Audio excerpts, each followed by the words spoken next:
各位老友，大家好。今日想同大家講下長者社區照顧服務券計劃。呢個計劃真係好實用，幫到好多長者喺社區入面享受到貼心嘅照顧服務。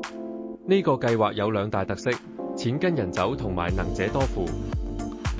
簡單嚟講，就係政府直接資助合資格嘅長者，可以俾佢哋自由揀選服務單位同項目，唔再局限於某啲特定嘅服務。對於負擔能力較低嘅長者，仲會有更多政府資助，真係好貼心啊！而且長者仲可以同時用到日間護理同埋家居照顧服務，真係幾方便。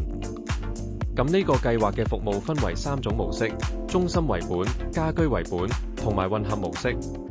長者可以按自己嘅需要，靈活揀選唔同面值嘅服務組合，靈活又彈性。社署喺處理時會根據長者同埋佢哋同住家人嘅收入，做一個經濟狀況審查，咁就可以確定佢哋要共同攤分嘅付款級別。如果想了解多啲資訊，其實社署設咗個長者服務券資訊系統，係一個網上平台，長者可以用嚟申請、查詢社區券嘅使用狀況，仲可以揾到啲認可嘅服務單位，好方便。要參加呢個計劃，首先長者需要喺安老服務統一評估機制底下被評定為適合社區照顧服務或者院舍照顧服務，仲要喺中央輪候冊上未接受過任何院舍或者資助社區照顧服務。社署會根據輪候次序發信邀請合資格嘅長者參加計劃。申請方式都好簡單，可以用郵寄嘅方式，又或者直接喺網上遞交申請。為咗方便大家識別認可嘅服務單位，社署仲會提供有標誌嘅貼紙，幫助大家放心揀選服務。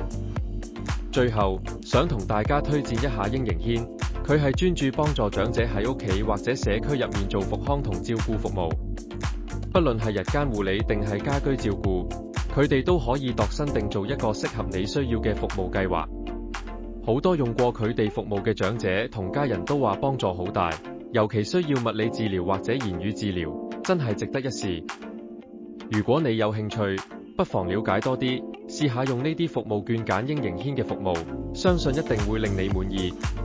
希望今日嘅分享幫到大家，多謝收睇。